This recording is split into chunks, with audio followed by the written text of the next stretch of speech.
Assim como nós, ele tinha altos e baixos. Deus sabe que quando chegamos nesse nível precisamos muito de ajuda. Como é importante a gente não desistir de pessoas que estejam na mesma situação que Elias. Desânimo bateu novamente. Voltamos para a luta, mas poucos dias depois temos uma recaída e nos abatemos novamente. Infelizmente, quanto mais precisamos de Deus, geralmente é o momento que mais nos afastamos dele. Quanto mais nos afastamos, mais nos enfraquecemos.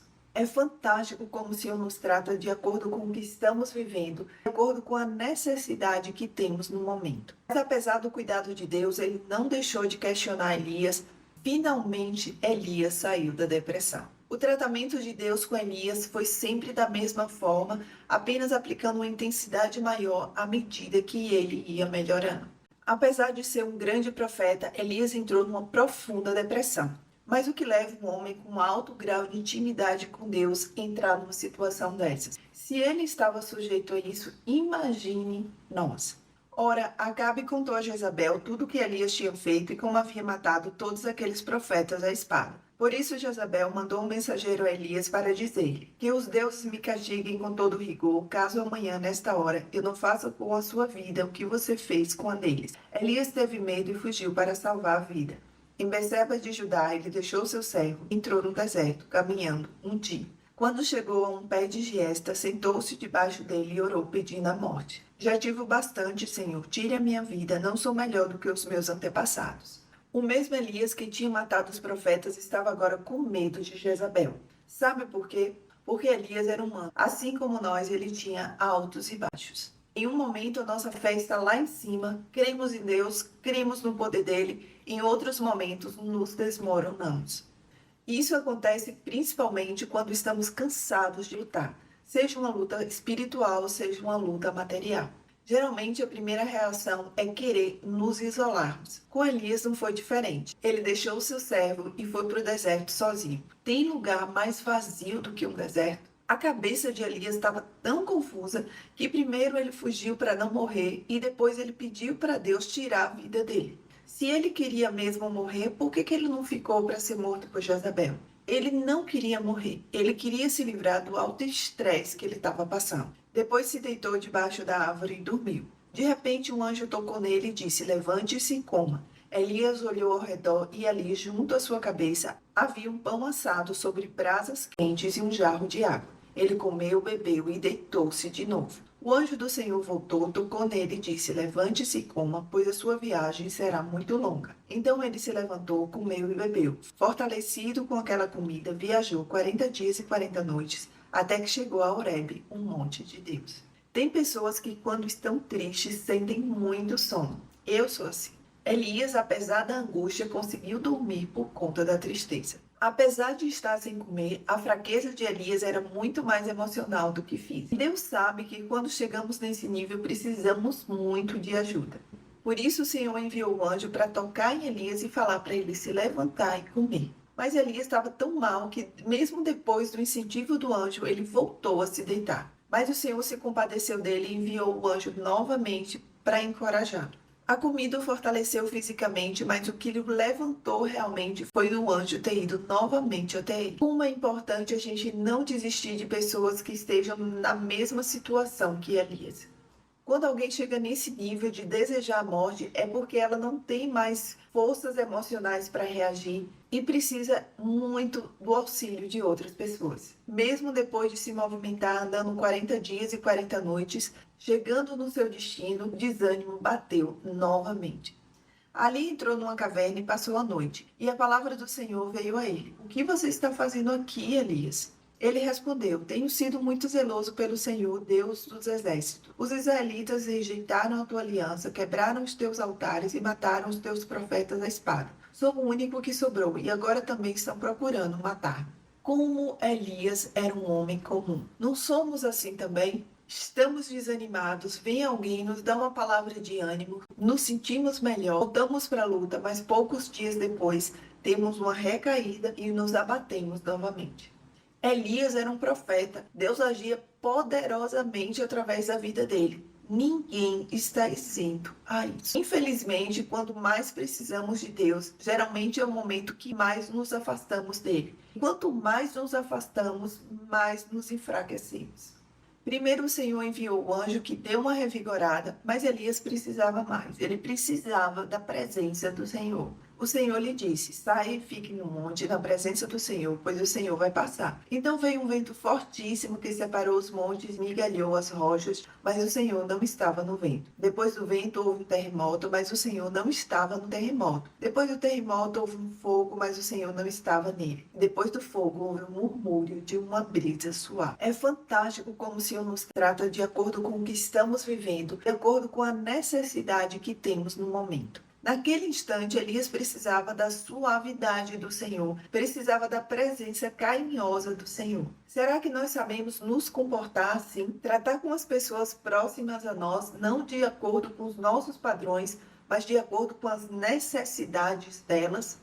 São pessoas diferentes e que estão vivendo momentos diferentes na vida. Uns estão felizes por causa de uma conquista, outros estão irritados por causa de discussão, outros estão tristes por causa de decepção. Tantos momentos diferentes, tantas emoções diferentes. Mas apesar do cuidado de Deus, ele não deixou de questionar Elias para forçá-lo a sair do seu mundo e voltar a raciocinar. Pela segunda vez, o Senhor fez a mesma pergunta. Quando Elias ouviu, puxou a capa para cobrir o rosto, saiu e ficou à entrada da caverna. E uma voz lhe perguntou: o que você está fazendo aqui, Elias? Ele respondeu: tenho sido muito zeloso pelo Senhor, Deus dos exércitos. Os israelitas rejeitaram a tua aliança, quebraram os teus altares e mataram os teus profetas à espada. Sou o único que sobrou e agora também estão procurando matar-me. O Senhor lhe disse: volte pelo caminho por onde veio e vá para o deserto de Damasco. Chegando lá, unja Azael como rei da Síria. O Senhor fez a mesma pergunta e Elias deu a mesma resposta, o mesmo lamento. O Senhor não estava tratando com uma pessoa que não tinha intimidade com ele. Ele estava tratando com um homem que disse que não iria chover por um tempo e não choveu. Com um homem que depois de 3 anos de seca disse que iria chover e choveu. Com um homem que pediu para que descesse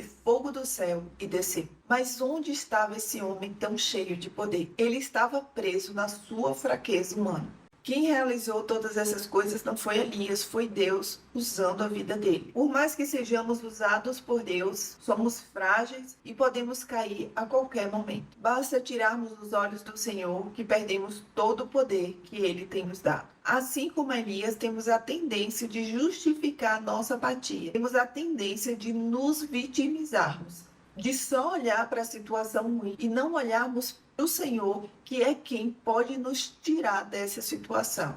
O Senhor falou para Elias para ele voltar pelo caminho de onde ele veio. É como se o Senhor estivesse dizendo: volte a ter a vida que você tinha antes. Volte a orar como você orava antes. Volte a meditar na palavra como você meditava antes. Volte a servir como você servia antes. Volte para o deserto, mas não para se esconder, não para dormir embaixo de uma árvore, mas volte para trabalhar, para fazer a minha vontade. Unja Jeú, filho de Ninzi, como rei de Israel, e unja Eliseu, filho de Zafate, de Abel-Meolá, para suceder você como profeta. Jeú matará todo aquele que escapar da espada de Azael, e Eliseu matará todo aquele que escapar da espada de Jeú. No entanto, fiz sobrar 7.000 em Israel, todos aqueles cujos joelhos não se inclinaram diante de Baal, e todos aqueles cujas bocas não beijaram. O Senhor reanimou Elias, não passando a mão sobre a cabeça dele, dizendo que realmente ele tinha razão, que ele estava numa situação difícil. Não. Em outras palavras, é como o Senhor tivesse falado para Elias: ao invés de você ficar amedrontado, ao invés de você se esconder, ao invés de você se lamentar, ao invés de você se isolar, trabalhe, seja útil para outras pessoas, seja útil para mim. Ocupe a sua mente e passe a sua experiência para Eliseu. Ensine a ele o que aprendeu de mim. Não se preocupe, a minha parte vou fazer. Vou levantar pessoas para guerrear no seu lugar, mas você não deve deixar de fazer o que eu te chamei para fazer. Ungir pessoas, exercer o seu papel de profeta. Você não está sozinho. Tem 7.000 israelitas que pensam como você, que têm os mesmos valores que os seus. E tem um homem precisando aprender de mim através de você.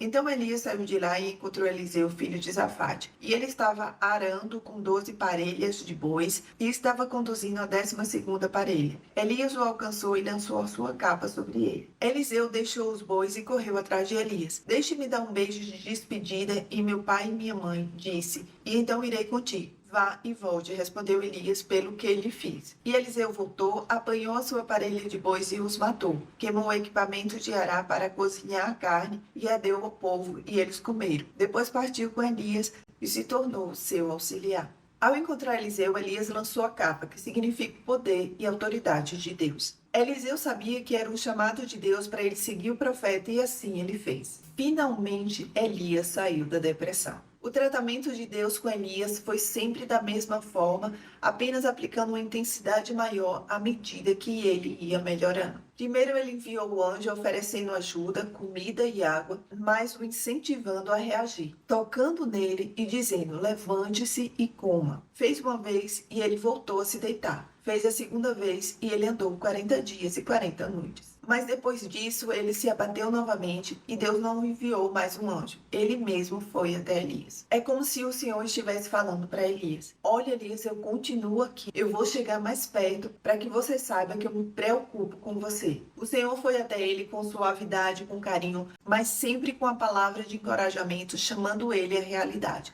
O que você está fazendo aqui, Elias? Elias desabafou, o Senhor ouviu sem recriminar, sem dar sermão, apenas ouviu. Elias foi melhorando, foi tendo avanços, mas ainda não estava curado. Saiu da caverna, mas continuou na entrada dela, tipo, se eu tiver uma recaída, eu volto a me esconder. E aí o Senhor o chamou à realidade novamente. O que você está fazendo aqui, Elias? Elias repetiu todo o lamento, o Senhor ouviu sem recriminar, mas agora, sabendo que ele estava ainda melhor, em outras palavras, falou, chega, bora trabalhar, bora voltar ativa, volte pelo caminho por onde você veio. Deus tirou Elias da depressão com paciência, com carinho, com atenção, mas sempre chamando a realidade. Com amor, sem pesar na dose, mas aumentando gradativamente à medida que ele ia melhorando. E no momento certo, o Senhor falou para ele ocupar a mente dele, trabalhando, voltando a ser atuante, mas sabendo que se ele precisasse novamente, o Senhor estaria lá para ampará-lo. Esse é o nosso Deus, nunca desiste de nós. É assim que também devemos fazer com todos aqueles que estão depressivos e que por isso estão precisando muito da nossa ajuda. Que o Senhor nos dê sabedoria e paciência para tratar com as pessoas que estão passando ou que venham a passar pela mesma coisa que Elias passou. Que possamos ter um olhar amoroso, que possamos alimentar essas pessoas com uma palavra de conforto, que possamos parar para ouvir o desabafo delas, mas que possamos também ter discernimento dos céus para não deixá-las cair no mundo do vitimismo, da autopiedade e sempre chamando elas à realidade gradativamente, aplicando a pressão maior no momento certo. Um cheiro para todos vocês. Se não for inscrito no canal, se inscreva. Se gostou do conteúdo, dê um joinha, comente, compartilhe e até o próximo vídeo, se assim o Senhor permitir.